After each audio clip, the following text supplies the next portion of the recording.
para a gente iniciar as perguntas, vocês estavam fazendo suas apresentações e eu estava lembrando aqui de uma outra fala, de há quase um ano aqui, do professor Carlos Vaz, que ele chamou atenção para dois aspectos na fala dele. O foco dele era a questão da tecnologia, né? Mas ele falava assim, como se constrói uma tecnologia? Como ela se consolida? Né? E aí, na fala dele, chamou a atenção, falando de tecnologia, mas com uma questão que estava presente na fala de vocês quatro, né? Uma tecnologia não se consolida por questões tecnológicas somente. Ela vai se consolidar na relação com a sociedade. A gente tem um papel importante nessas escolhas e no que vai sendo consolidado. E aí ele chamou a atenção para o papel de cada um de nós, atores, enquanto cidadãos, enquanto instituições que estão defendendo alguma questão, né? No nosso caso, o dos arquivos. E ele comentava, por que hoje todos os celulares têm câmera fotográfica? Porque a sociedade mostrou que ela quer isso, ela quer a máquina fotográfica, ela quer compartilhar fotografia. Se não fosse essa relação com o usuário determinando a consolidação, né, os aparelhos hoje não teriam todos uma máquina fotográfica. E acho que na fala de vocês todos isso se fez presente, né? A necessidade, o desafio de nos entendermos enquanto atores políticos nas nossas causas, né? E não é diferente em qualquer outra causa que a gente pudesse levantar, mas a nossa bandeira é a questão dos arquivos, da transparência, da gestão documental. Então, o Galdino falou militância, né? A Rose falou dessa questão do sujeito político, a gente, o Dr. Levi falou também dessa defesa, a Lenora falou, quem é que vai fazer isso? Né? Se não formos nós, arquivos, quem é que vai fazer? Então, para a gente começar a pensar, será que um desafio que perpassa todos esses aspectos pontuais que a gente falou aqui, não é esse desafio de sermos ousados, né? Ousados em brigar pelo nosso espaço, ousados em cada uma das prefeituras em reconhecer que é isso que nos compete. Se não formos nós a bater lá na porta, né? Estou vendo o pessoal aqui, a Simone falou com, acho que já teve uns 4, 5 secretários que a gente tem que convencer e muda governo e a gente convence de novo e conversa de novo, né? Então, será que esse desafio não é um desafio quase humano de qualquer outra causa, né? Que é o desafio de se assumir enquanto ator dessa história, né? De buscar novos públicos, de buscar contar o que a gente tem e nos rever continuamente, né, nessa história. E o professor Carlos Vaz falava de uma outra coisa também que eu acho que é muito importante e assim, eu acho que é um desafio que a gente sente, às vezes, quando a gente vai para casa, às vezes cansado, exaurido, né? É que as conquistas não são lineares, né? Os avanços, nem mesmo com a tecnologia, os avanços não são lineares. Então, por mais absurdo que possa parecer, a gente retrocede, né? E numa gestão, numa administração, a gente sente isso inúmeras vezes, né? No acesso à informação, isso é muito sensível também, né? Quando a gente publicou, colocamos no decreto a questão das tabelas de sigilo, talvez nem a sociedade tenha entendido, né, doutor Levi? O que eram aquelas tabelas de sigilo? Não era uma pré-classificação, não era uma vontade de restringir, mas, ao contrário, apenas um indicador de que naquela série pode haver e nas outras não, para a gente conseguir controlar um pouco a discricionalidade, né, do agente político ali, do gestor, na hora de... E acho que nem a sociedade entendeu e a gente deu um passo para trás, né? Não tem, agora vai no caso a caso. E assim, como que a gente fica diante desse desafio? Eu provoco a mesa um pouco. De nos motivar, né? De sermos capazes de andar para frente, um passinho para trás, mas perseverar. Não sei quem gostaria de começar, vou olhando aqui as perguntas enquanto isso. Essa questão de desafio do arquivo, o que eu estava pensando esses dias, porque eu estava comentando com a Camila. A gente corre o risco do arquivo retirado uma repartição, uma papelada de informações que estavam jogadas lá, sem acesso, sem ninguém saber o que era aquilo. Opa, isso é importante. Trazemos para um local lindo, maravilhoso, refrigerado, que continua trancado sem ninguém ter esse acesso. A importância só vai surgir, o crescimento daquilo só vai surgir quando realmente, qual a utilidade disso? Não mero guardar por guardar. Só passa a ser útil à sociedade considerar no momento que passa a ser usado. Não adianta nada ter uma praça linda e maravilhosa e ninguém cruzar por essa praça e aproveitar. Ter uma estrada linda e maravilhosa e ninguém usar essa estrada. De que adianta eu guardar a informação, protegê-la e tal? Qual a finalidade disso? Eu tenho que demonstrar o quanto que essa informação pode ser útil para a sociedade. Então, a preocupação é até que ponto que o guardar seria a atividade fim do arquivo. Eu acho que a atividade fim não seria o guardar, seria realmente demonstrar para a sociedade o quanto que temos informações úteis para serem utilizadas.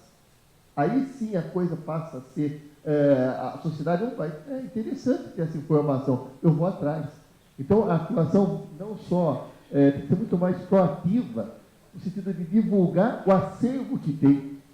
Sabe quando você vai na casa de vó, você chega em casa de vó, tem aquela foto da avó moça, a avó velha, a avó quando casou, o diploma da avó, aquelas coisinhas ali. Você chega ali, imagine se tudo aquilo estivesse dentro de um baú. Você ia passar batido, nem ia perceber. Você chega ali e olha, nossa, isso daqui, a história era isso, isso daqui é o casarão de não sei das quantas, isso daqui quando a avó... Ali você passa a perceber a utilidade. Então, aquela informação guardada, zelada, não serve para nada.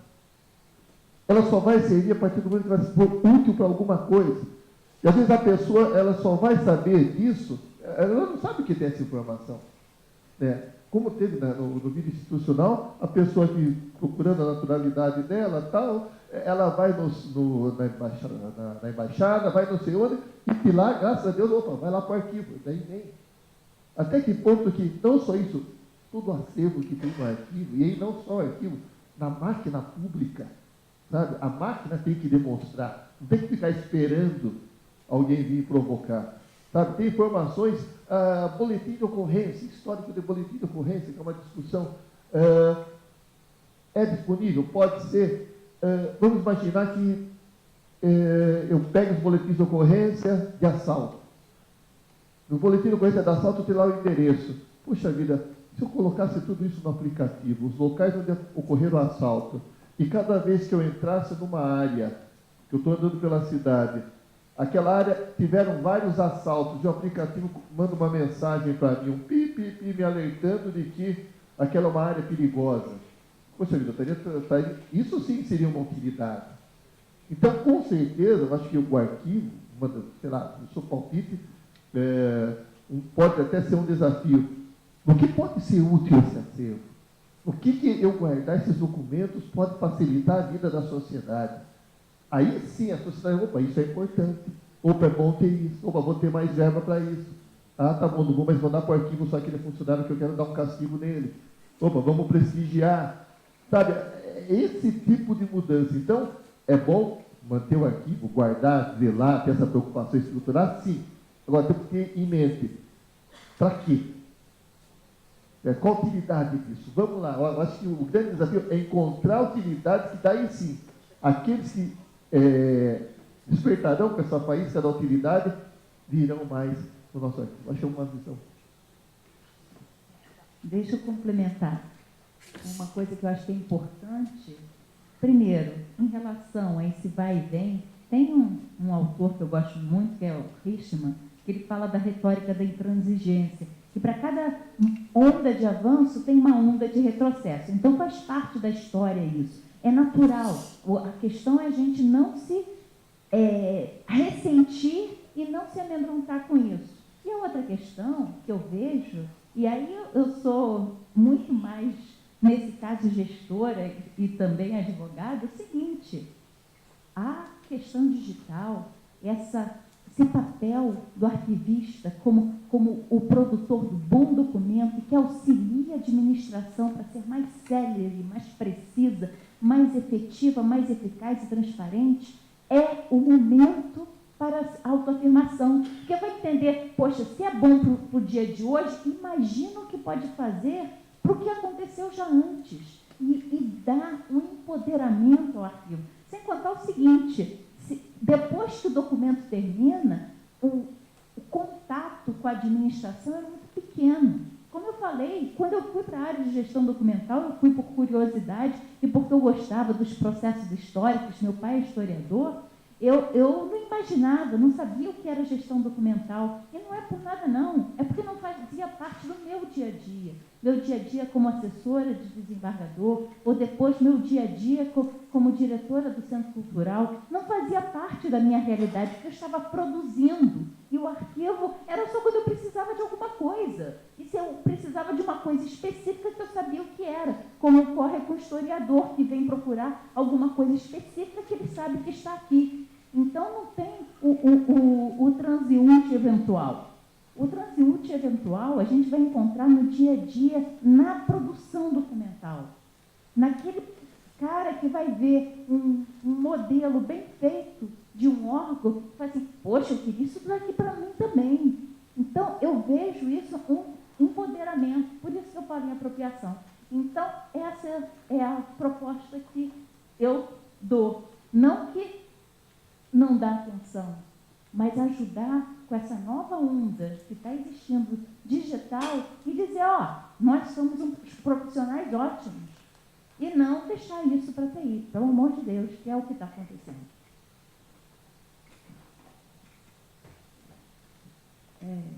Pessoal, a gente tem esse recurso das filipetas, mas acho que a ideia é a gente conversar. Então, temos 2 microfones nas laterais. Quem quiser fazer a pergunta, é só levantar a mão que a equipe leva o microfone, tá bom? Enquanto isso, a gente vai comentando as perguntas que nos chegaram aqui.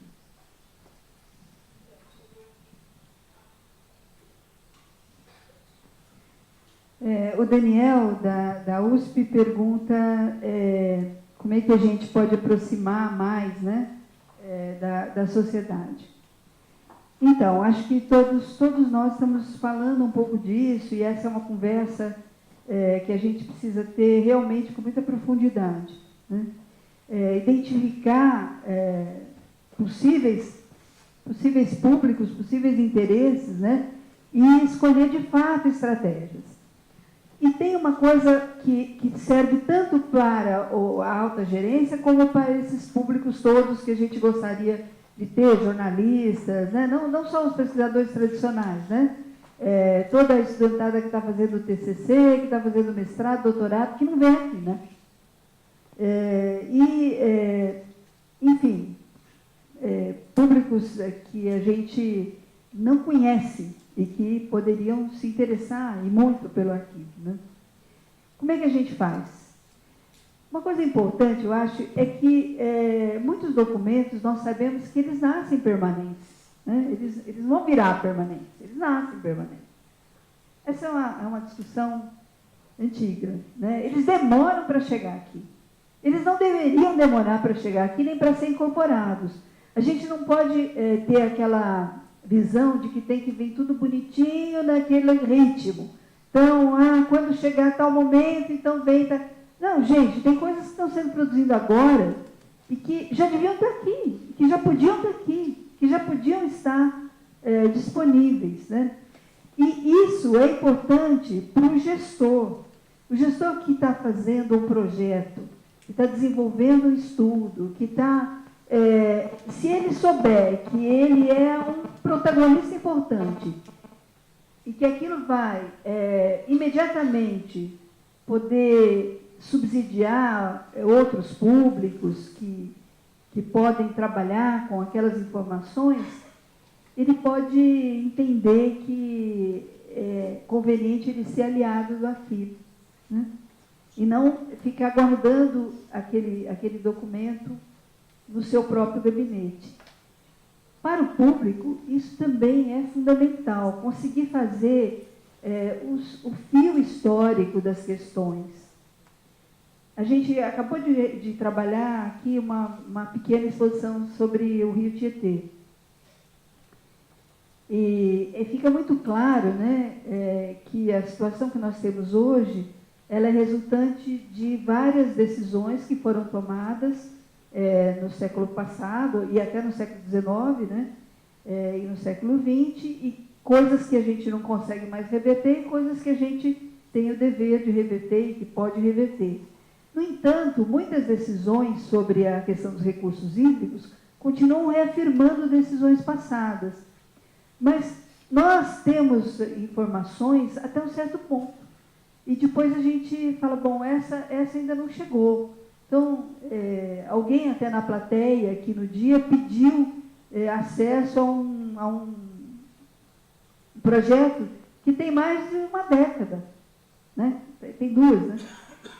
Mas ele ainda não está aqui. Então, acho que a gente precisa também pensar tempos e ritmos, né? Como nós podemos fazer para que a gente tenha, com mais presteza também, documentos que já nascem permanentes. A gente fala muito no nato digital, a gente vai falar também no nato permanente, né? Isso é mais importante ainda quando ele é nato digital, porque é mais possível ainda que ele desapareça, né? Aldino, quer comentar esse desafio de se fazer vivo, né, e atrair os públicos? Como é que vocês lidam com isso em Campinas?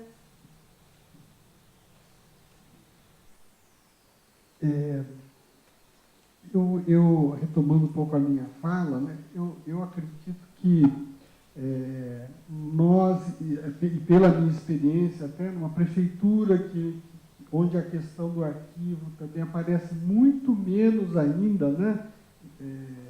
Como comentei, que nós somos a periferia da periferia dentro de uma prefeitura, mesmo uma prefeitura grande como Campinas, né? Uma cidade aparentemente progressista, tecnológica, etc., né? O arquivo tem que lutar muito para, né?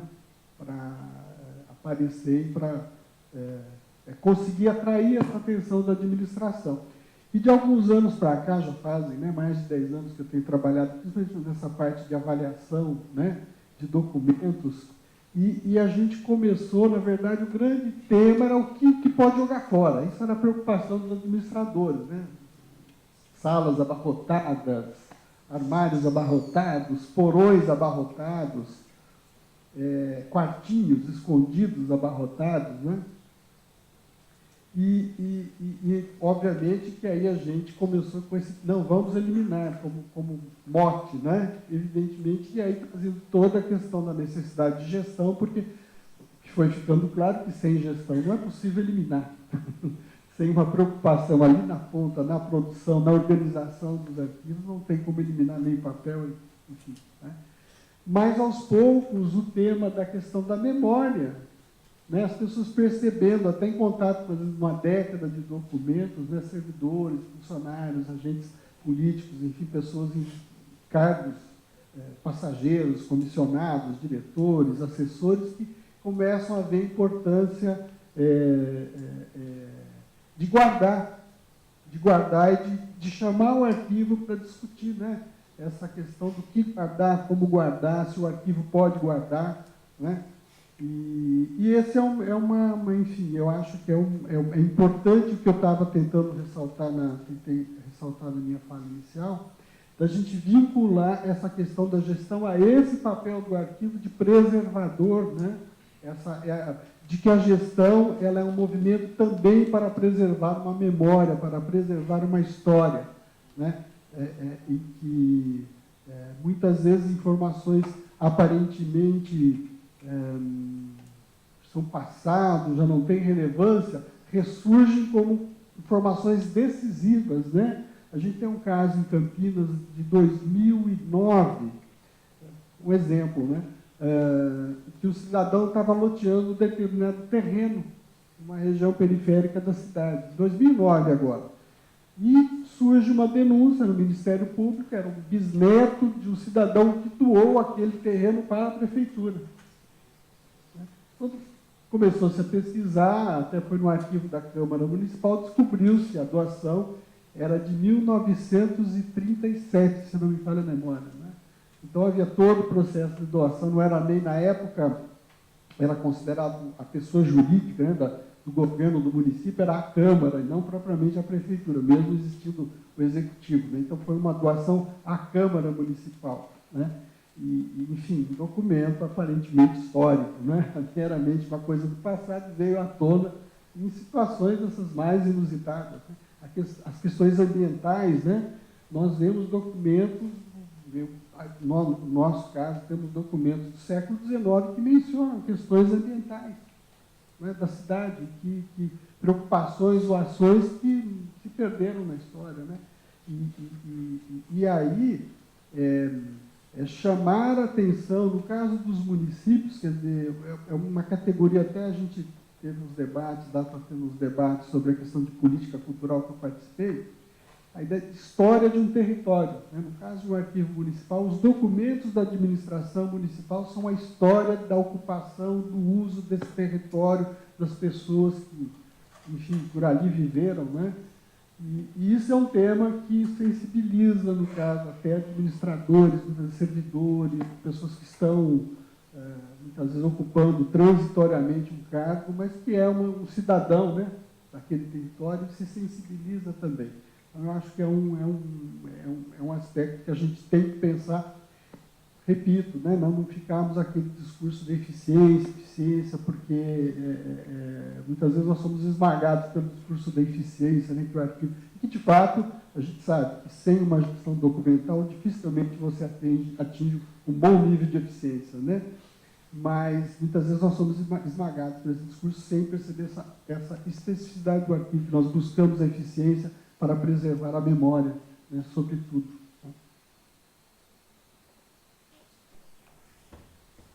Alguém da plateia?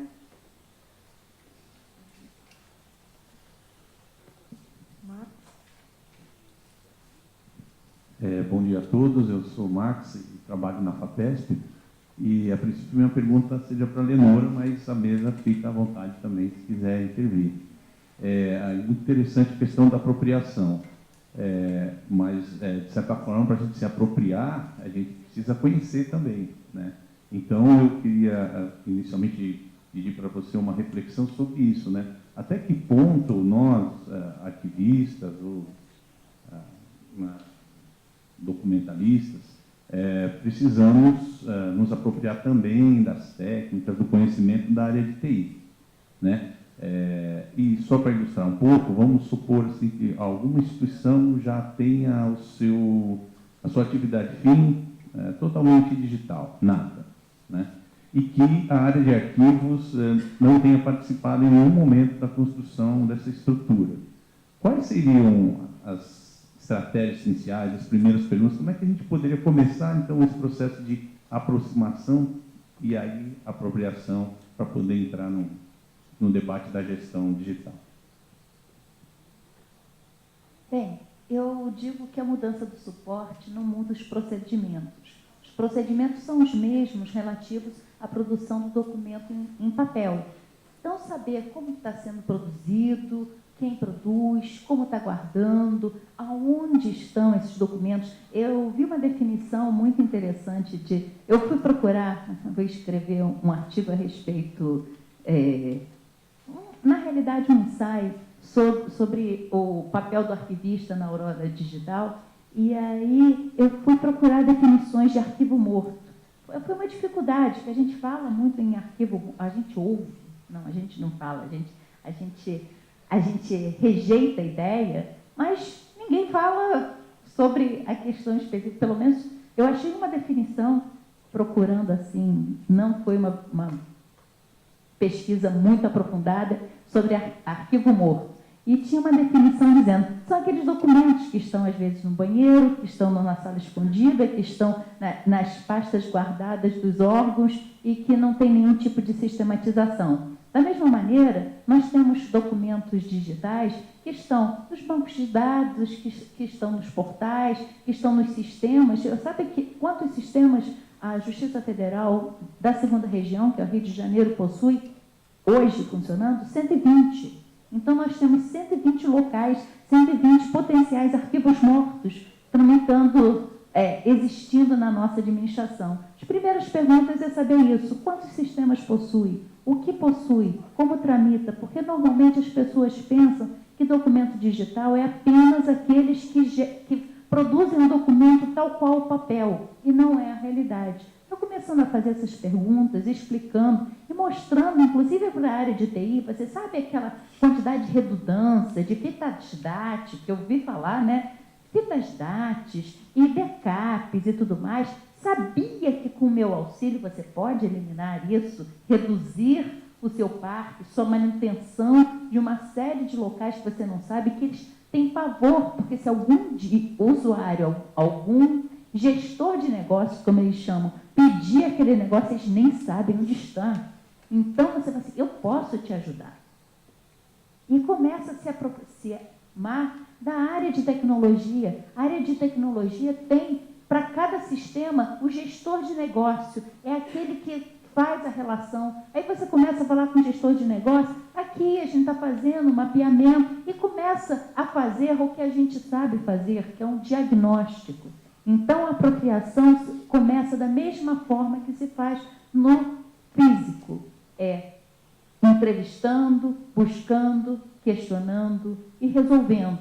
Nós temos a capacidade. A questão é que nós temos a estranheza. Existe um termo chamado de mediamorfose. A gente passa e replica a realidade do que já era pré-conhecido até a gente poder ter práticas efetivas naquele ambiente. Então, mediamorfose, tudo o que você faria para perguntar a respeito dos seus documentos físicos, faça o mesmo em relação ao digital, que você vai estar muito bem guiado. Você sabe, confie que você tem as ferramentas. Todos nós temos as ferramentas. Eu vou aproveitar, antes de passar, vou responder as perguntas aqui, vou tentar ser rápida para dar conta. Primeiro, Tiago, de Araraquara. Não sei se ele está aí ainda ou se ele já saiu. Tiago, é necessário digitalizar todos os documentos produzidos na administração pública? Uma coisa que é importante a gente saber e tem que virar um mantra para a área de documentação, para a área dos arquivistas, o seguinte: digitalizar é para acesso. Guarda, você tem que manter o físico. Ajuda, sim, ajuda a localização daquilo que está organizado. Se não ocorre, como está existindo uma série de demandas com a gente, assim, olha, a prefeitura, aliás, isso aí, avalanche nas prefeituras, digitalizou tudo e agora a gente não acha nada, porque eles não estabeleceram metadados e tudo mais. Digitalizar, você duplica o problema. Então, não é a solução. Não precisamos digitalizar, precisamos organizar. Uma alternativa de digitalização é para inserções em sistemas como o Atom, que é para conferir acesso. Mas se não estiver organizado, não dá certo. Então, é mais um trabalho. Então, essa é a primeira resposta que eu te dou, e depois eu transfiro para se a mesa quiser falar alguma coisa nesse sentido, que pode ter outra visão, mas eu vou te dizer a minha prática, a minha experiência. Existe algum software livre para controle da tramitação inteira para documentos digitais? Olha, o sistema desenvolvido pela 2ª Região, eu não fui responsável pelo desenvolvimento. Quando eu entrei, o sistema já existia. O SIGA, ele é um software livre de gestão documental para produção e controle de todo o ciclo de vida, terminando no intermediário, porque, como nós já sabemos, a nível teórico, para controle do arquivo permanente é um RDCA. Então, o SIGA é um software aberto, disponível para baixar, não precisa, inclusive, de acordo, que a gente está fazendo em termos de acordo, é para transferir esse conhecimento que nós detemos de usar o sistema, mas é um software livre, e você pode utilizar a qualquer momento. Tá no GitHub, é só baixar, meia hora, 40 minutos de uma pessoa de tecnologia consegue baixar o sistema para ao menos começar a brincar. Mas é alerto, é um sistema complexo, porque gestão documental não é simples. Quem fala que é fácil é porque não trabalha com gestão documental. Gestão documental é um tema amplo. Então, vamos passar para o Leandro, que é dos protocolos estaduais. Qual a expectativa das instituições públicas brasileiras em implantarem repositórios digitais confiáveis arquivísticos? Seria necessário complementar as normas existentes ou após a Resolução 43, a regulamentação suficiente? Eu digo, e meu mestrado em Justiça Administrativa foi sobre implantação de repositório digital confiável, eu cheguei à seguinte conclusão: eu não estava controlando a tramitação. Leandro, cadê você? Leandro, a gente não controlava a produção do documento, e aí quando a gente começou, como o SIGA começou como um sistema de gestão de documentos físicos, e a gente fez a avaliação desses documentos físicos, a gente descobriu que o usuário não sabe classificar. Ele não sabe classificar, ele não sabe descrever, ele não sabe inserir campos necessários para recuperação. Então, não resolveria a gente ter o documento digital dessa maneira, então nós não poderíamos criar o repositório. Então, existe mais do que regulamentação suficiente. As instituições públicas é o caminho natural, mas ele não consegue existir, na minha visão, antes de ter um recolhimento efetivo. Talvez os arquivos possam fazer isso, porque eles já recebem aquilo que foi considerado de guarda permanente para as instituições. Como nós somos uma instituições que produz e armazena, a Justiça Federal, ela produz e armazena os próprios documentos, a gente observou isso. A gente não tem condições, e provavelmente por conta disso não vai ter grandes acervos encaminhados aos arquivos públicos, porque as pessoas não fazem a gestão dos documentos e não sabem eliminar, fazer os procedimentos naturais da gestão documental. Dos documentos digitais, aí não gera os repositórios. Então, o repositório, na minha visão, vai demorar para ocorrer. Provavelmente, quem vai ser o primeiro a produzir vai ser mesmo o Arquivo Público de São Paulo. Eu estou levando fé nisso e espero que a gente esteja junto nessa empreitada. Por conta disso, a importância de começar produzindo bem os documentos digitais. E, por fim, Danila Alencar, de Marília. Danila, quais ações o profissional de arquivo deve ter frente a legislações e regulamentos que abordam a questão dos documentos digitais, sem levar em conta a importância da gestão documental e a preservação desses novos suportes? Olha, eu tenho uma visão que, conversando com a Helena, ela também pensa de forma semelhante, é o seguinte: não adianta nada a gente bater na tecla e dizer que, olha, não pode fazer isso, sermos os chatos, os retrógrados, que não queremos saber dos avanços que são necessários e tudo mais. O que, na minha visão, deve ser feito é dizer, tudo bem, mas aí a gente precisa garantir que esses documentos que vão ser digitalizados sejam mantidos. E aí o discurso muda. Estamos aderentes, então, porque o negócio é o seguinte, na prática, é que o chato é excluído do debate. Se você entra para contribuir, para ajudar, para dizer assim, olha, eu tenho o conhecimento técnico que pode ajudar a viabilizar, então a gente consegue inserir uma série de normas. Essa aí é uma atitude minha, que eu sou uma pessoa chata. E eu gosto de fazer parte dos debates, porque senão, se a gente fica, não pode isso, não pode aquilo, não pode aquilo outro, ninguém vai te dar voz. Você vai ser excluído sempre das discussões. E eu quero participar da mesa de debate. Será que você também quer? Uma questão na própria estrutura dos arquivos.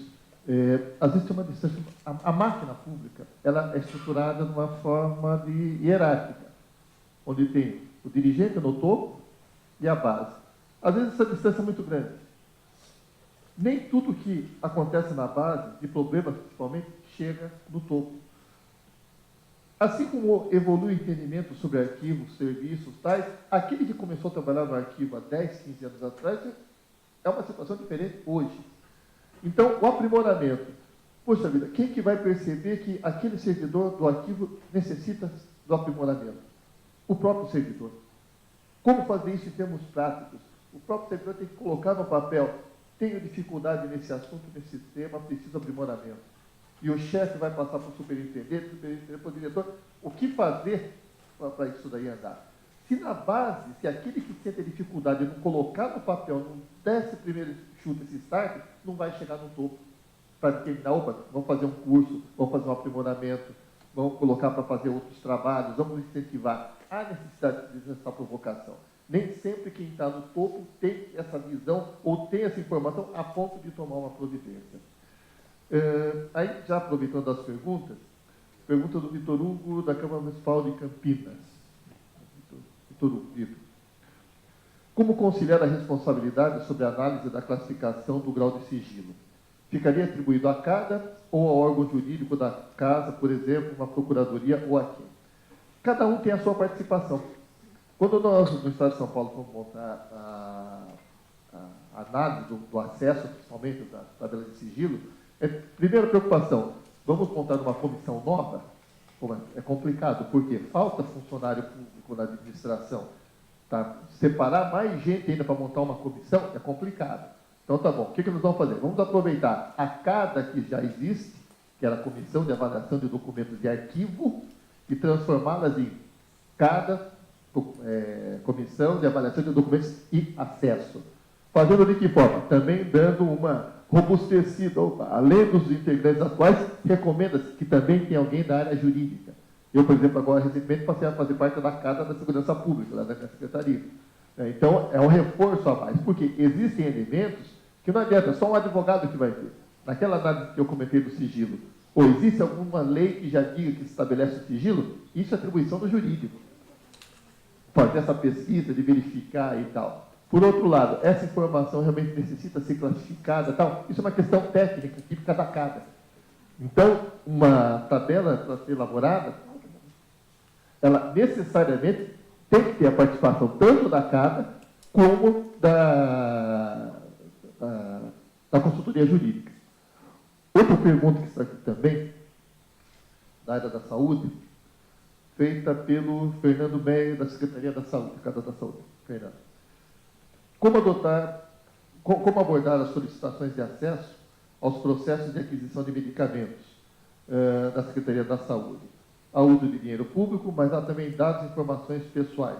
Medicamento adquirido, CID, diagnóstico, estão incentivando esses pedidos. Tem que pensar o seguinte, é lógico, tudo aquilo que diz respeito à saúde pública interessa a todo mundo. Afinal de contas, em qualquer momento podemos estar doentes. Por outro lado, tem a questão da identidade dos pacientes. Eu posso divulgar informações? Posso, desde que eu não consiga chegar à identidade do paciente. Dizer que tem alguém com CID T24, que toma o medicamento tal, que foi pago pelo Estado, tanto. É possível. Eu não posso divulgar a identidade e nem dados que possam levar à identidade do funcionário. Eu lembro que teve uma discussão uma vez, uma palestra que surgiu esse tema. Alguém pode seguir, vamos imaginar que uma rede de farmácia tem interesse em ter acesso, não quero saber o nome, mas o endereço e os bairros onde tem mais pessoas que pegam medicamentos para diabetes.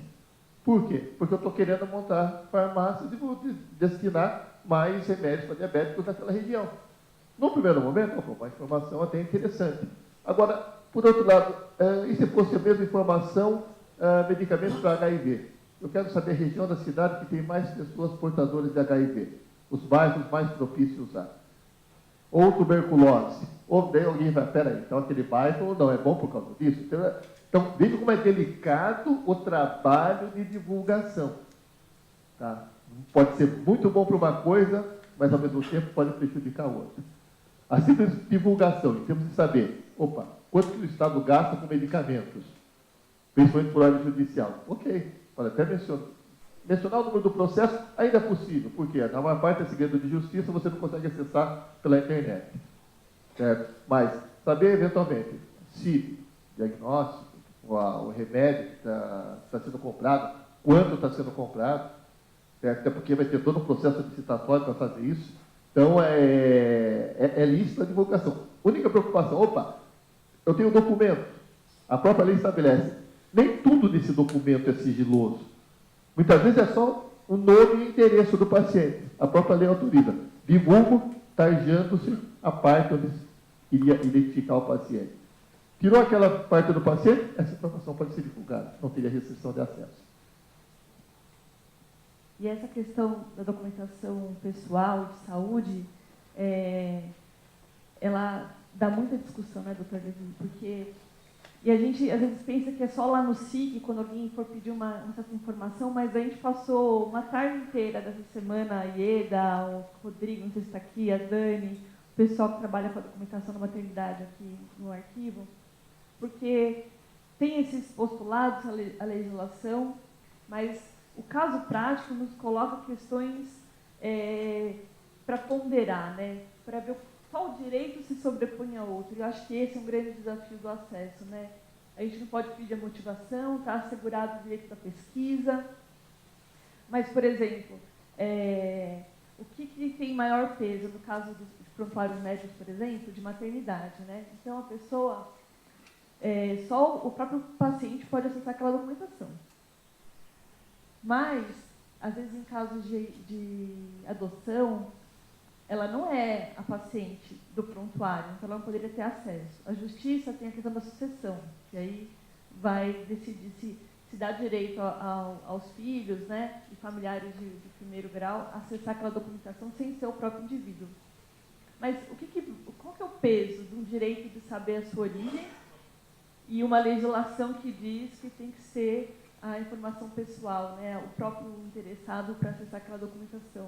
Então, assim, só para ilustrar como, no caso concreto do dia a dia, mesmo num arquivo permanente, né, numa questão que é maternidade, essas questões têm tantos tons e tantas delicadezas e o jurídico é fundamental. Mas as pessoas que lidam com a documentação, que vão estar em contato com os usos daquele documento, têm muito a colaborar também, porque para compreender o que está envolvido naquela questão, né? Então, esse exercício de pesar os direitos, né? O interesse público e a questão do privado, do pessoal. Bom, aquilo que eu tinha comentado, se uma coisa já é pública, não adianta querer esconder. Existem certos atos da nossa vida que a própria lei, de modo geral, entendeu que é público. Por isso que existem os cartórios de registros públicos.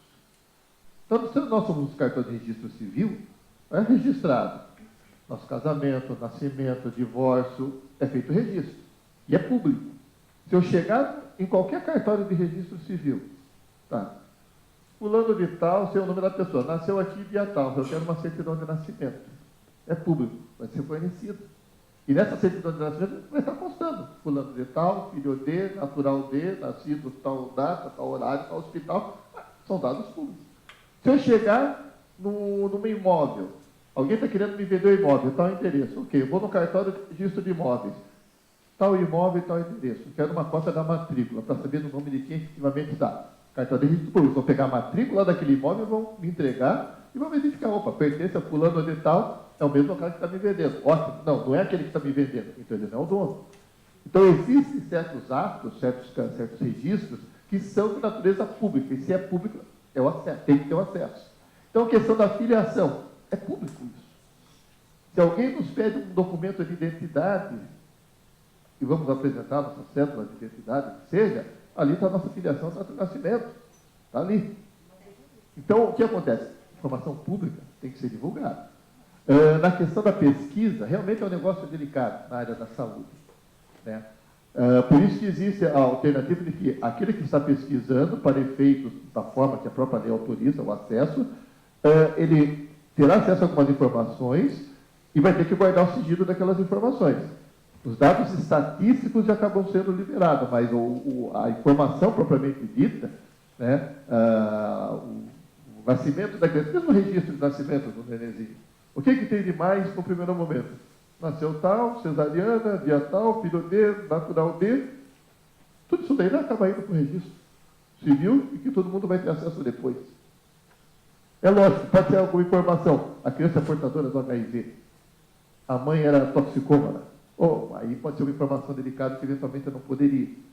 Por isso que dessa informação, ou o hospital maternidade já isolaria esse campo para aquele que for fazer a pesquisa, se quer ter acesso, seria a melhor coisa, ou, de certa forma, entrega para a pessoa, mas aquela pessoa assinou o compromisso de que não vai divulgar.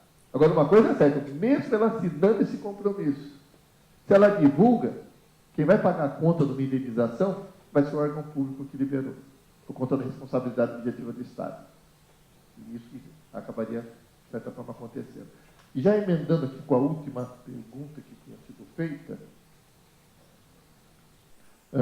pelo Leandro também, do Centro de Coordenação. O que podemos aprender com a experiência das tabelas e documentos de dados, informações sigilosas e pessoais? E se há algum novo projeto de unificação do registro civil em um documento único, RG, CPF, CNH, título? Não é fácil fazer a tabela, dizer que uma informação é sigilosa ou não. O Estado de São Paulo, logo que saiu a lei, imaginamos, opa, está aqui o procedimento para fazer essa classificação. O que aconteceu? A máquina não soube trabalhar direito. No âmbito federal aconteceu a mesma coisa. No âmbito federal teve ministério que considerou sigiloso manual de limpeza do setor. O que chegou a ponto aqui no Estado de São Paulo, fazer o que o governador fez? Todas as tabelas que, porventura, os secretários, presidentes de empresas fizeram, tudo cancelado. Aquilo que foi feito previamente, por conta de alguns excessos, infelizmente foram praticados, tudo cancelado. Não existe mais essa tabela prévia de classificação. Cada caso, foi feito o pedido de tal assunto, quero ter acesso à planta de uma penitenciária. Legalmente, tal, no primeiro momento, não teria um impedimento. Nesse caso aqui, então, vamos classificar por conta da questão da segurança, do acesso, tarará, os agentes, isso e aquilo. Então, nesse caso, seria feito, então, um termo de classificação dessa informação como sigilosa. Então, a prévia, o que vocês viram para a gente aprender? Infelizmente, que ainda não estamos preparados para isso. Pode ser que seja possível e retorne daqui a um tempo. Né? Provavelmente, depois que forem feitas essas classificações individuais, essas coletâneas, que todas têm que ser encaminhadas para o arquivo, né? Então, seja divulgado aquelas que já foram classificadas. Não é que houve uma questão prévia, mas é o histórico. Olha, como se fosse uma jurisprudência. Tal pedido foi indefinido, assim, assado por conta disso. Então, cada caso acaba sendo analisado. É isso que está sendo feito hoje.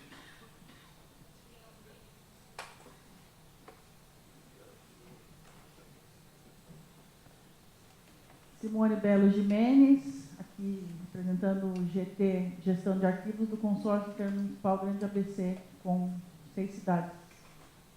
Minha pergunta é para Rosmarie. Um fator recorrente nos fóruns que já fizemos, nos encontros de arquivos que já fizemos nas capacitações, é a questão da formação do profissional de arquivo. Porque não são só os acadêmicos, ou nós que possuímos curso superior, que gerimos arquivos. Existem também funcionários de carreira que, com tantos anos de prática, trabalham em arquivos. Nós não vemos, no Estado de São Paulo, principalmente, cursos de graduação voltados para esse profissional de arquivo. Quer dizer, são 645 municípios e não existem cursos de graduação para arquivologia. Gostaria que a senhora falasse um pouco sobre isso.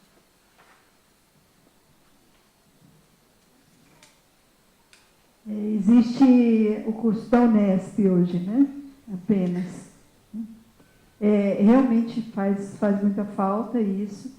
Há uma informação muito interessante que nós vamos ter na Paula Souza, o curso de técnico de arquivo. Né? É uma parceria aqui com o arquivo. Né? Então, muita gente vai poder fazer o curso técnico, talvez já esse ano que vem, mas, de fato, faz falta essa formação básica. Né? Nós temos hoje uma boa bibliografia, temos, no caso do Estado de São Paulo, o arquivo público tem produzido muitos cursos e muitos manuais, né, que estão à disposição. Acho que eu vejo, esse é um desafio nosso, de aumentar isso, esse compartilhamento de informações, né? Mas não supre, evidentemente, um curso formal de graduação de arquivos, né? Sim, estamos devendo isso, não o arquivo, né? Mas a área está devendo isso. Concordo com você.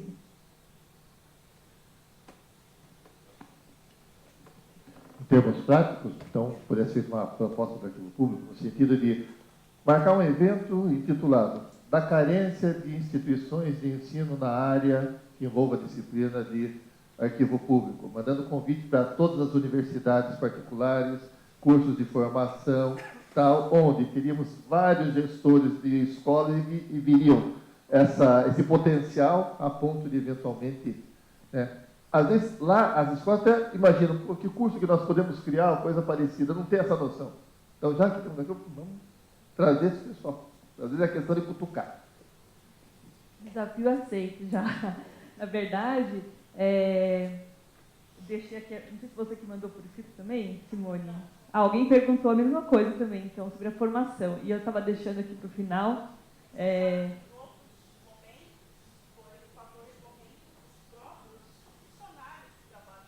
Uhum. Por que não tem graduação em arquivologia? Eu acho que o doutor está correto. A nossa grande, nós fomos, eu e você, em algumas instituições. Exato. Né? E existe essa dificuldade. Nem as instituições do ensino têm o que é um arquivo, o que é arquivologia, para inserir isso na academia. E quando a gente estava modulando essa conversa de hoje, um primeiro desafio que a gente colocou na pauta era o desafio da formação. E aí fizemos contato com a professora, com a Marcia Pazin, com a Leandra, elas não tinham uma agenda para vir conversar com a gente sobre isso hoje. Mas a gente vai ter vários outros encontros esse ano, e na Semana Internacional dos Arquivos, em junho, a gente dedicou um dia, né, para falar sobre essa questão da formação e para anunciar o já anunciado movimento que a gente está fazendo aqui no arquivo, de modelagem desse curso técnico, porque eu acho que essa discussão da formação, às vezes a gente vai direto e reto na graduação, né? Mas existem inúmeras demandas, né? Um curso técnico ou uma especialização, que falta faz o curso do IEB, né? Então, a gente poder ampliar essa discussão, a gente falou assim, vamos guardar esse tema, então, para junho, que a gente já anuncia, quem sabe já tem o vestibular para a primeira turma, mas já está aceito o desafio da gente se encontrar em junho para conversar um dia especificamente sobre essa questão. Acho que a Eliana queria falar.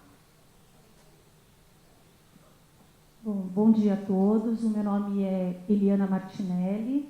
Eu integro aqui a equipe do Arquivo Público do Estado, né? Eu sou do Departamento de Gestão do SAESP. Eu estou aqui há 15 anos e, no meu entendimento, o maior desafio que nós temos no momento é a implantação das normas e procedimentos de gestão documental, né? Quando eu cheguei aqui no arquivo, nós estávamos assim numa grande força-tarefa para a elaboração dessas normas e procedimentos, que é um trabalho contínuo, na verdade, né? Ele nunca vai cessar, mas um trabalho para instituir as comissões de avaliação de documentos, para termos uma tabela de temporalidade, pelo menos dos documentos que são comuns a toda a administração. Eu acho que o SAESP trabalha sempre muito preocupado em estabelecer parcerias, né, com os servidores, porque a gente sempre falou aqui que essas normas de gabinete, né, formuladas ali sem a consulta daquele que faz, né, não seriam, né, aplicadas.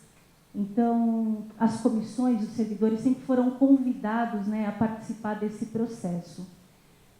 Hoje eu estou à frente da implantação do SPDOC, que, como já foi falado aqui em várias oportunidades, eu sei que aqui tem servidores do Estado e outros que eu não conheço, ele vai processar, né, eletronicamente todas essas normas e procedimentos.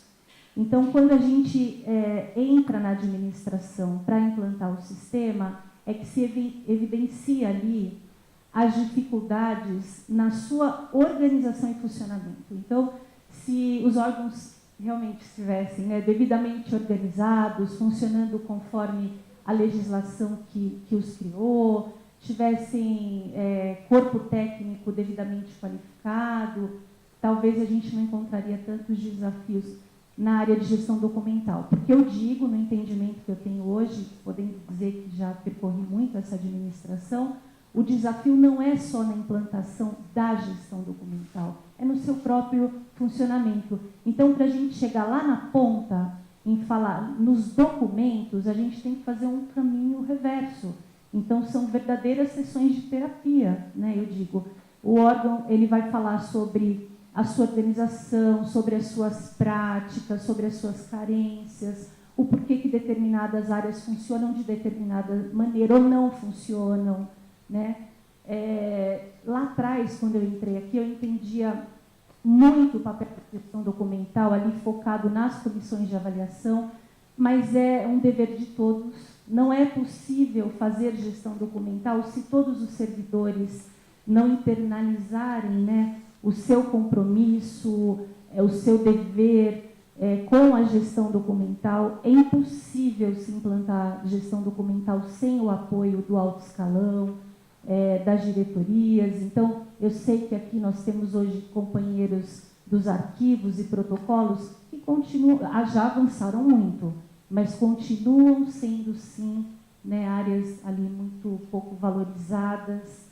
Então, também é um desafio para eles que recebem essa orientação e que têm que repassar internamente essa orientação. Então, no caso da minha área em particular, para a gente chegar a efetivar lá a implantação do sistema, tem que arrumar um pouco a casa.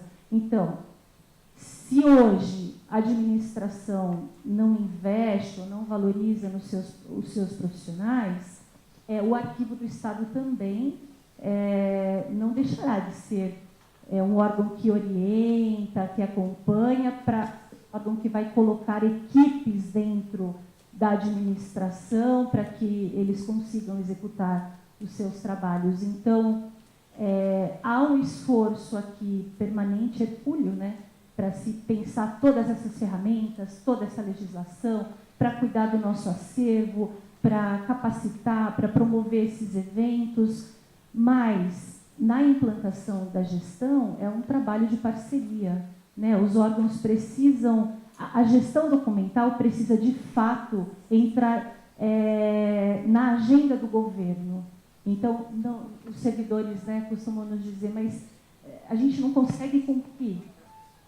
Qual é o papel do arquivo? E eu penso, né, o arquivo está aí há tanto tempo acompanhando essas ações, seja aí com os municípios, ou com todos aqueles que nos procuram aqui, ou todas essas ações que muitas vezes o arquivo vai até o órgão fazer aquilo que é de responsabilidade do órgão. Mas eu penso que aqui para o futuro e para sempre, né, nós vamos aqui pensar todas essas ferramentas, entrar no digital, mas lá na ponta a gente vai ter um gargalo, se tudo isso ficar represado aqui e os órgãos não implantarem de fato, né? Uma coisa que eu acho interessante também tem que ser realista. A administração, falta de dinheiro ou não tem dinheiro, não deveria ter. Então, dizer que vai ter concurso para colocar gente especializada para a formação de gente nova, não vai. Qualquer projeto que apresente para gestor que envolva dinheiro, não vai, porque vai ter a primeira desculpa, não tem dinheiro. Então, não há dúvida de que a evolução do arquivo é passar pela capacitação de quem já está. Não adianta querer esperar alguém vir para fazer alguma coisa. Quem está que tem que fazer. Quem está que vai buscar, opa, não é que tem que vir alguém aqui no meu setor que conhece de arquivo. Eu que tenho que ser preparado para conhecer de arquivo e botar isso aqui para funcionar. Essa conscientização, não só na parte do arquivo, mas da máquina pública como um todo. A tendência, por conta de folha de pagamento, não deve ter concursos tão já para qualquer área. E a tendência é reduzir ainda mais. Então, com certeza, sabe, não devemos esperar que entre agentes públicos novos com a expertise necessária. Nós que vamos ter que ir atrás dessa expertise, nós que temos que ir atrás dessa capacitação. Acho que é bem isso, temos que ter essa mentalidade de que não é que temos que esperar vir alguém de fora, alguma coisa de fora para evoluir o arquivo. Não. Nós que vamos fazer isso daí para frente.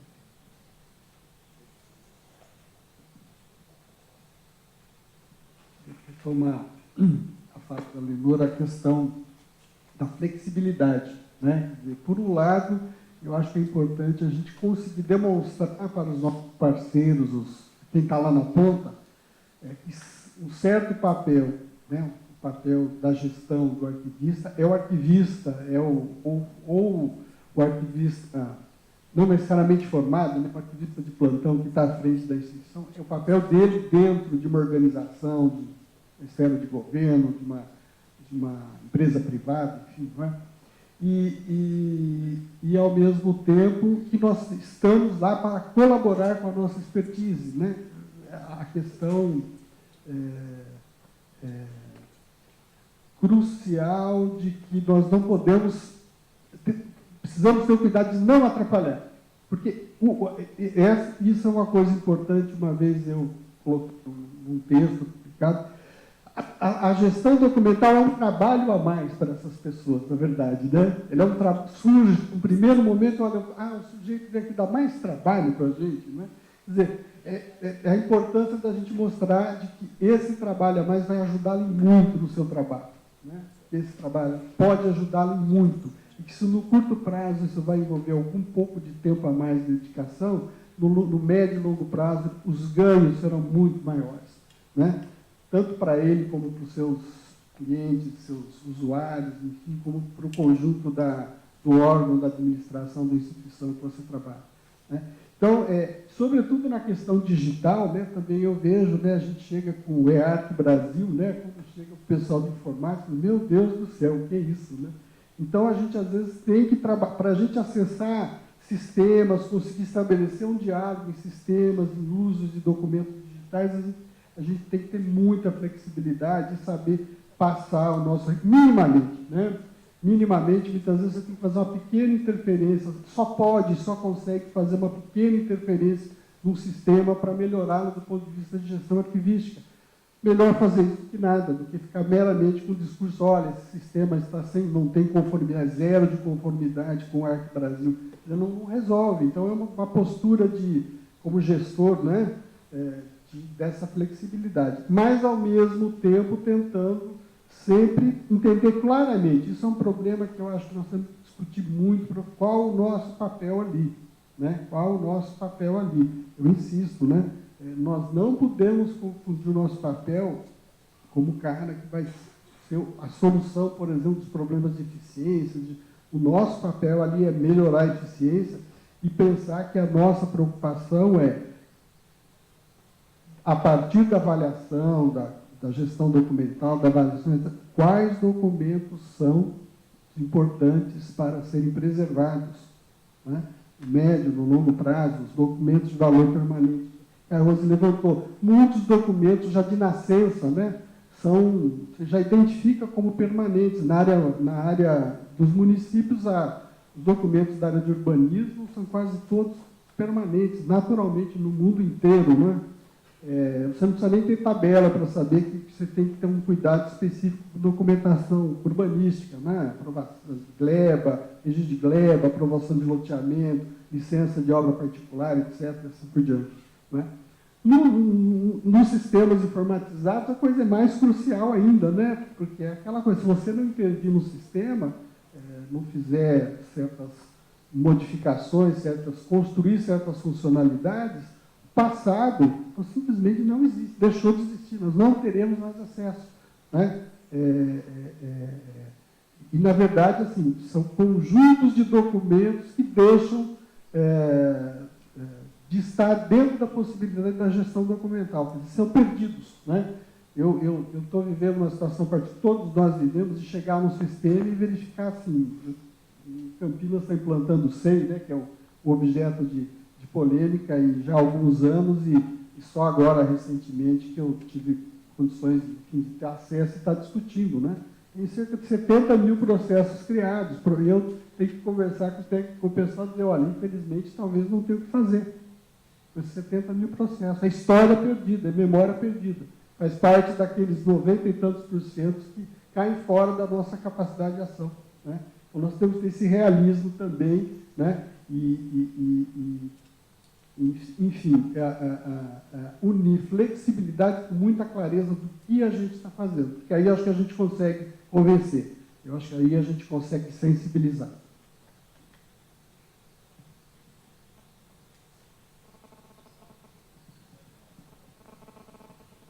Olha, uma coisa que é importante, especificamente em relação à SEI, não falando em relação ao sistema, mas dizendo que a gestão documental implantada por diversos órgãos que tiveram que implantar por questões políticas, acabou implantando o SEI, a gestão documental de figuras que se preocuparam com isso, melhorou muito o sistema. Tá? É possível, mesmo um sistema com várias deficiências, gestão documental melhora muito, controlando pelo menos, utilizando uma das estratégias que o SEI utiliza, que é apenas produção de processos, que esses processos já venham previamente classificados, controlados e minimamente cadastrados de forma automática, de forma que possa ser controlado em termos de grandes pacotes. Essa leva, mais ou menos, vai ser controlada.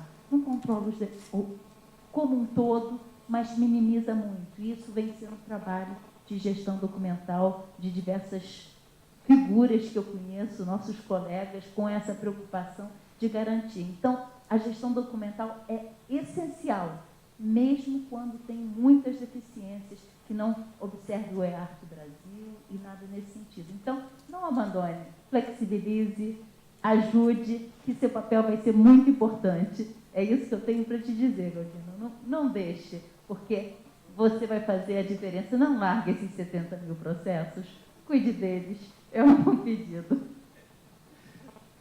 Oi, boa tarde. Eu sou Ingrid. Eu trabalho no Museu da Santa Casa de São Paulo, no bairro da Santa Cecília, ali no centro. E o que eu gostaria de perguntar para a mesa, e deixando bem à vontade para quem quisesse responder, é sobre a questão da fotografia. Tanto a fotografia na ato digital, como a fotografia digitalizada, que geralmente é um documento que as instituições dão prioridade para digitalizar, por ser talvez o que mais dá visibilidade para o arquivo, né, ou para o museu.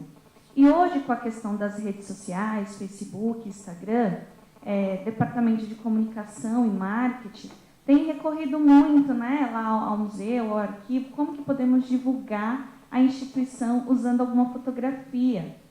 E a questão dos direitos de imagem, né, que a gente não sabe, bom, vai divulgar? E aí, se alguém vir e recorrer? Então, gostaria que vocês comentassem um pouco sobre isso.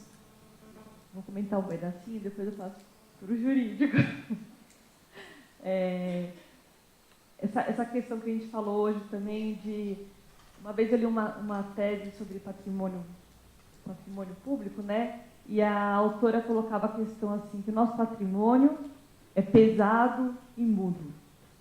E isso nos diz respeito também, né? A gente tem um patrimônio arquivístico também pesado e mudo. E o que a Rose colocou aqui, essa necessidade de estabelecer diálogo, né, para difundir esse acervo, é uma necessidade. Eu acho que a gente poderia até pensar num dia, num evento só para discutir experiências de divulgação, de difusão, né?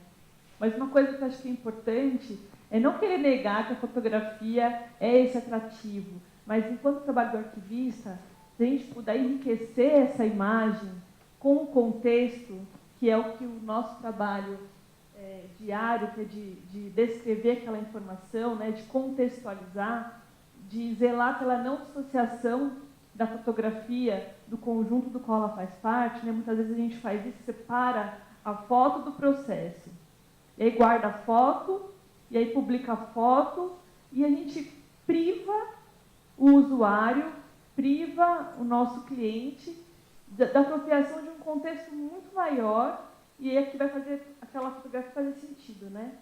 Então, vamos usar esses recursos, as redes sociais, mas acho que assim é uma missão nossa aqui no arquivo, a gente trabalhar essa questão do contexto, né? Você vê aquela parte pelo todo, a gente vai mostrar a foto, mas como uma oportunidade de contar um pouquinho do contexto, do conjunto maior do qual aquela foto faz parte. Passar para o jurídico. Essa questão do direito de imagem é um negócio delicado. O próprio judiciário brasileiro ainda não acostumou a mexer muito com isso. Dizer que qualquer fotografia divulgada pode causar um prejuízo, potencialmente, sempre pode. Alguém que é favorável a um certo candidato político vai tirar uma foto do lado e ficar feliz com essa divulgação. Às vezes foi tirada uma foto com outro político e ele não gostaria dessa divulgação. Então, é difícil você estabelecer quanto que uma pessoa poderá estar sendo ofendida ou não com a divulgação da sua imagem. Como evitar o risco disso daí? A melhor coisa, vai divulgar a imagem, tarjinha no rosto, não é aquela pessoa. Proceder à desidentificação. É o que a gente vê no Google Maps, quando você vai ver as imagens do Google Maps, às vezes passa por pessoas, mas essa imagem ali, certo? Muito embora você olha, está aquela imagem feita a casa tal, número tal, varrendo a calçada, está na cara que é a dona que mora ali, mas no primeiro momento não é o rosto da pessoa. Por outro lado, não é toda divulgação que também gera a indenização. Para gerar a indenização tem que ter praticamente 3 coisas. Uma ação ou omissão, que é a divulgação, que aconteceu, né? O prejuízo daquela divulgação, porque não basta você perguntar, minha cara apareceu numa foto na capa do jornal. Tudo bem, junto com outras 4.000 pessoas que estavam naquela movimentação que estavam ali. Agora, até que ponto que isso causou um prejuízo? Tá? Que prejuízo que realmente houve? Se não houver prejuízo, não gera indenização. Tem o prejuízo material, que é o mais prático, um acidente, alguma coisa assim. Mas tem o dano moral. O dano moral é difícil de quantificar, mas é possível indenizar.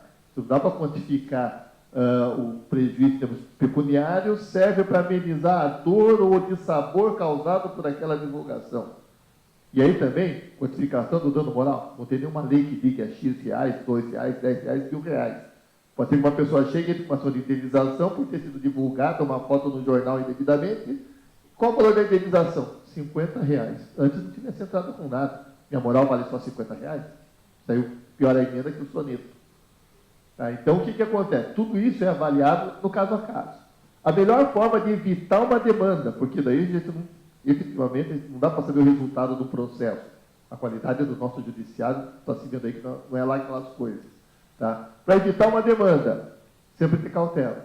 Vai divulgar foto? Tarjinha no rosto para não aparecer. E de preferência também, autor da foto, quem tirou aquela foto. Entendeu? E ainda envolve a questão cultural. Aqui nós temos o costume de ficar tirando foto para lá e para cá.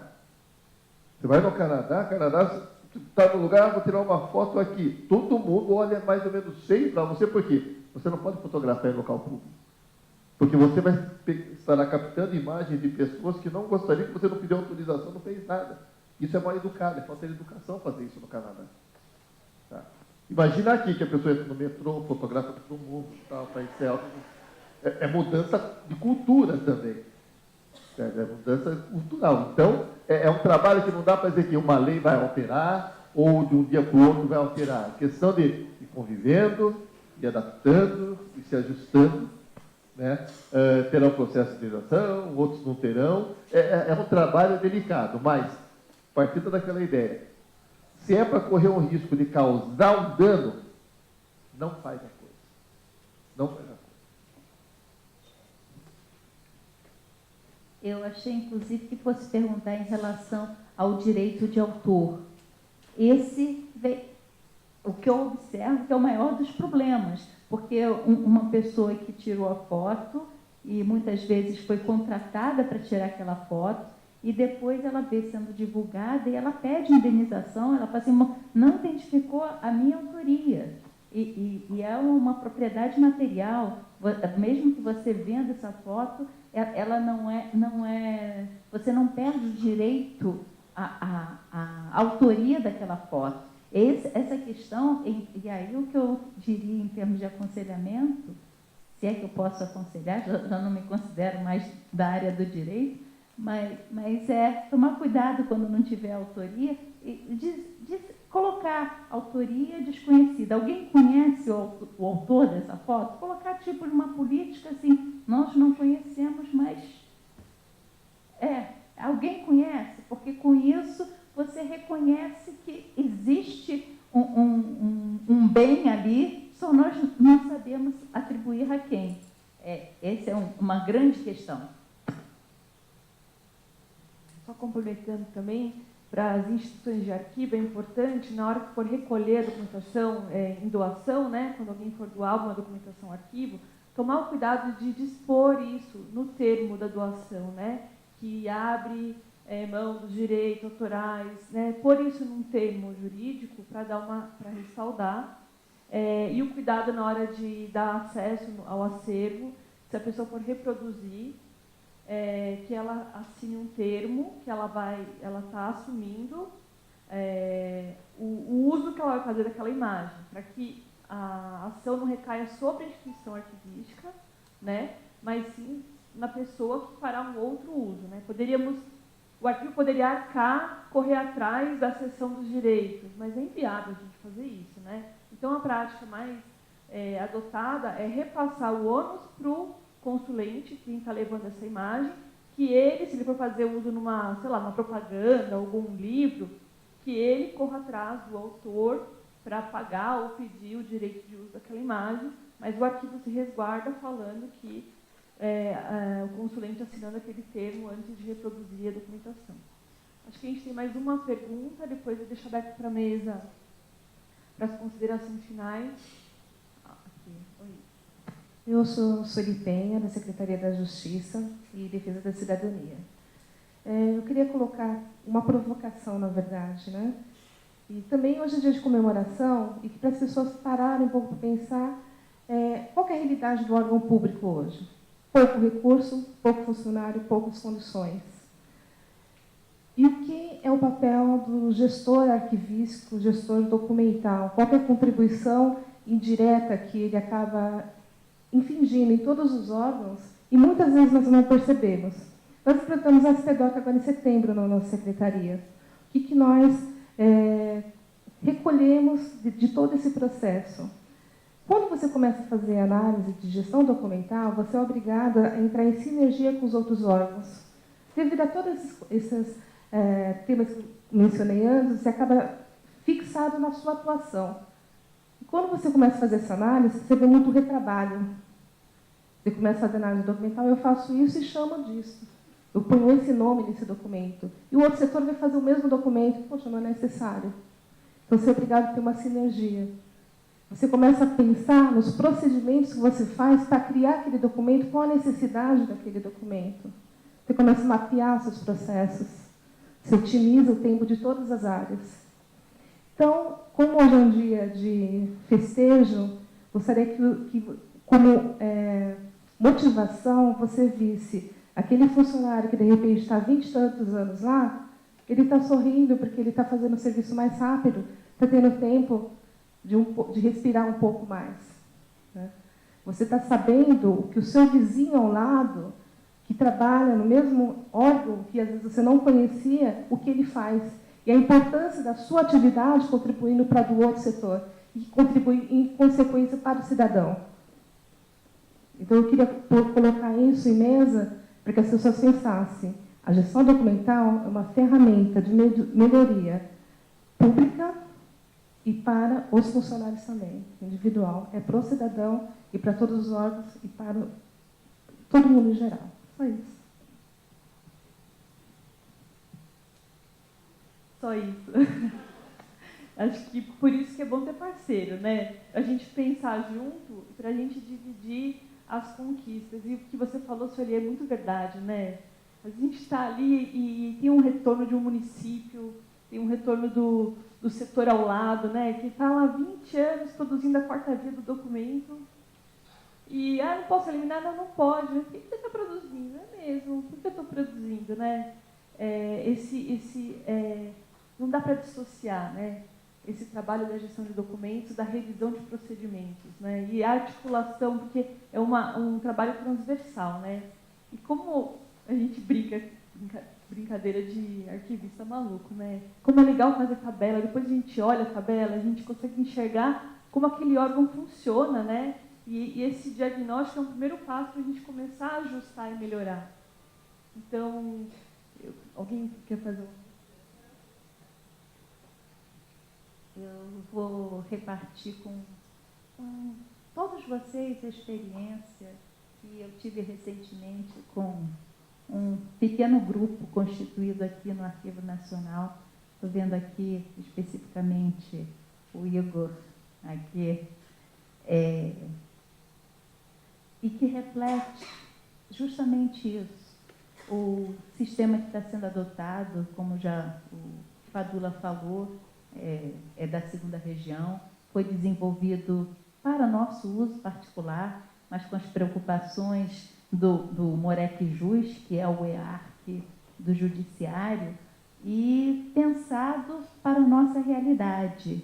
Quando, nesse desafio, eles acabaram conseguindo usar o nosso sistema, nós começamos a conversar muito.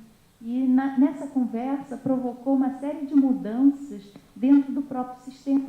Porque o que acontece no dia a dia? O sistema já vinha sendo adotado há bastante tempo por nós, e tinha várias coisas que não funcionavam direito, mas a gente deixava assim mesmo, né? Sabe como é que é? E justamente, Sueli, foi essa troca com uma outra instituição e a responsabilidade do que um outro órgão ia fazer, e essa tentativa de gestão documental e essa troca de aprendizado. Eu aprendi muito com esse grupinho e com o arquivo público como um todo, mas com esse grupinho em particular. Isso foi um engrandecimento muito grande. E eu parabenizo você por ter essa percepção que eu também tive, e a responsabilidade que a gente tem nas nossas ações no dia a dia, e que gera frutos. Graças a isso, o nosso sistema hoje, não estou vendo a Letícia aqui, mas que provocou mudanças que vocês estão implementando e estão confiando. Isso gera uma aliança muito legal, e coisa doida de gestão documental, né? Mais trabalho para a gente, que a gente vai sorrindo. Então, é isso mesmo, é hora de comemorar e de dizer assim, existe propósito para o que a gente faz, no momento em que cada vez menos teremos recursos, teremos pessoas. A gestão documental, Sueli, com toda certeza, é a ferramenta que vai fazer com que nosso dia a dia seja mais produtivo. E eu acho que é isso que nós temos que enfatizar, o quanto a gestão documental, independente do sistema, pode ser útil para todos nós. Sistema passa. Não existe sistema que seja perfeito, não existe nenhum sistema que seja horrível, nenhum sistema que seja infalível. O que existem são práticas que são refletidas naquele momento e que são depois modificadas. Mas essas práticas somos nós que implementamos, somos nós que também temos a satisfação de vê-las funcionando. Isso aí pode ser numa prática, no referencial, pode ser no digital, mas são práticas nossas, do nosso saber de muitos anos. Então, eu também estou aqui festejando esses 126 anos de uma casa que eu sempre admirei e que hoje eu fico feliz de fazer parte como parceira. Só para aproveitar finalizando, a questão da gestão e dos servidores e tal, todos os locais que eu tive a oportunidade de ser diretor, coordenador, eu sempre plantei um sistema chamado 3x3, onde cada funcionário perguntava, me dá 3 coisas ótimas que você gosta de fazer, que você tem orgulho do seu serviço, para eu não correr o risco de abalar isso daí. Por outro lado, me dá 3 coisas que você vê que a coisa não anda, que está travado e tal, para eu buscar aprimorar. Com isso, eu acabava provocando de todo mundo que trabalhava comigo, você vai querer, não só de criticar, de falar das coisas, mas também de demonstrar as coisas boas. E o que a gente percebe muito que hoje em dia, a parte do arquivo público, ela ou é motivo de, elogiar, a coisa está funcionando e tal, ou é motivo de, queria que melhorasse isso daí. Né? Então, acho que essa questão de valorizar o servidor, tá? Principalmente essa parte do arquivo público, porque era, outrora, uma área não valorizada. Era, outrora, a área do castigo. Vai para o arquivo, fulano de tal, manda para o arquivo. Era uma coisa, isso né? Já, graças a Deus está mudando. Está aprimorando. Certo? E, tem muito mais coisa para ficar bem. Vai chegar o dia, quem sabe, que qualquer órgão público, não dá para funcionar um órgão público sem o setor de RH. O RH é um negócio que, se o funcionário, né, se a porta do RH estiver trancado, o RH é o setor de cafezinho. Se estiver trancado, o órgão entra em pânico. Vai chegar o dia em que, você parte de arquivística, parte de arquivo público, ali tem que estar funcionando, porque se aquilo não funcionar, para tudo. Como hoje a gente percebe que muitos locais estão parados, ou não estão desenvolvendo como deveriam, por questão da questão documental. Aquilo que era para demorar um dia, 2 no máximo para deslanchar, demora 10, 15, 20 dias, porque problema de gestão. Então a gestão, graças a ela, está evoluindo. Eu acho que comparado a tudo aquilo que a gente ainda tem muito, caminhamos muito, mas tem muita coisa para aprender. Tem muita coisa para fazer. Quem sabe, vamos ver nos próximos 126, como que vai ter isso daí. Obrigado.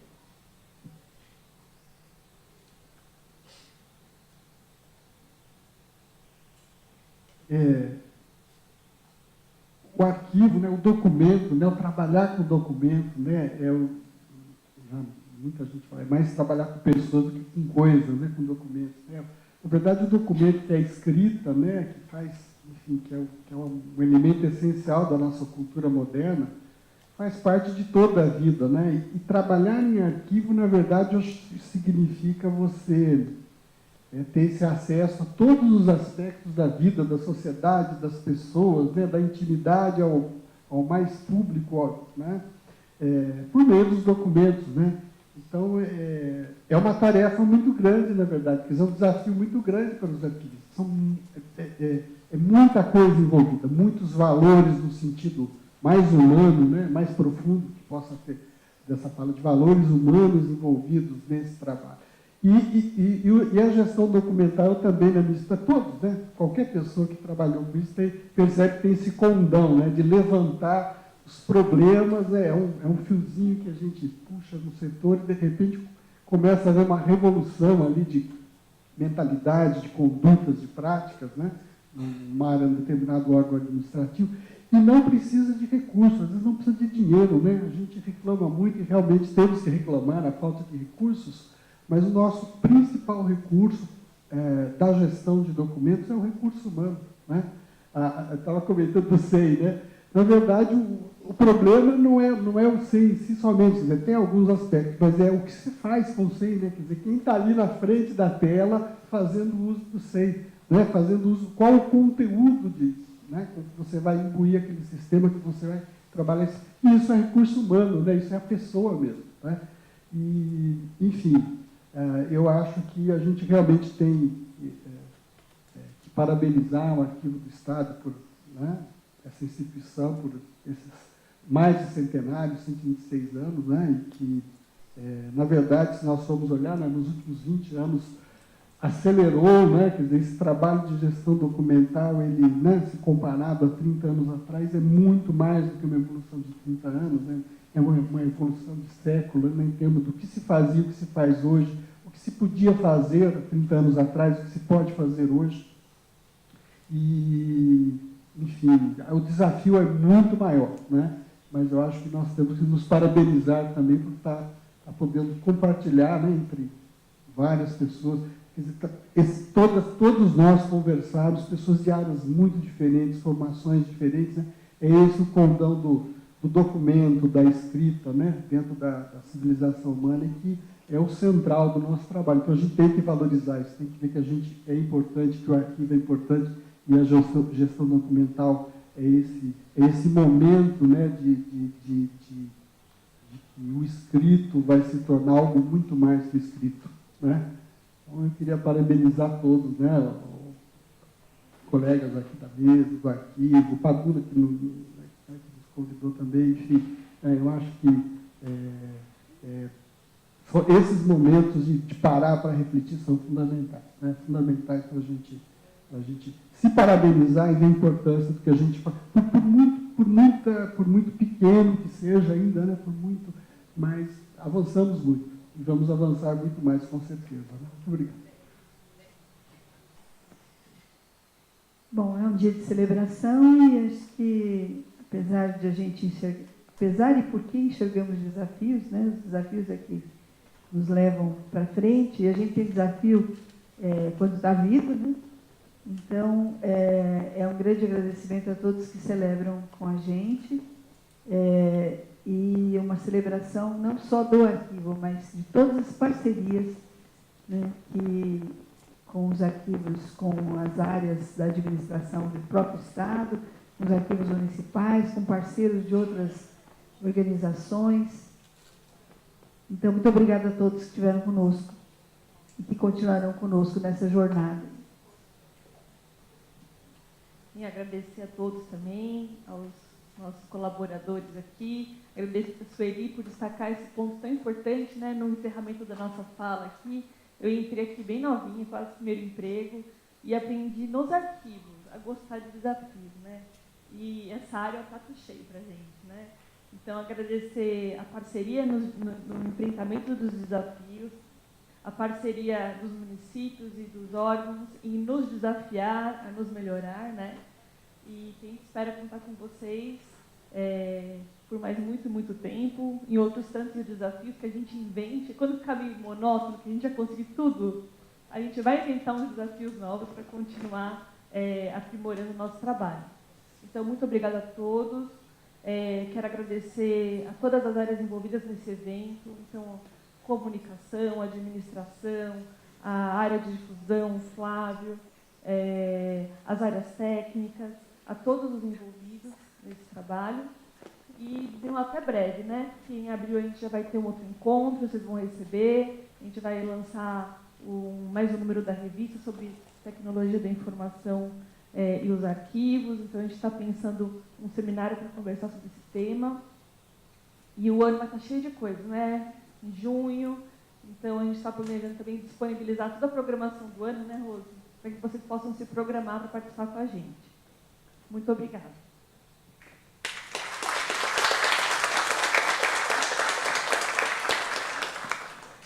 Chegamos ao final de nossa mesa redonda, Desafio dos Arquivos nos dias de hoje.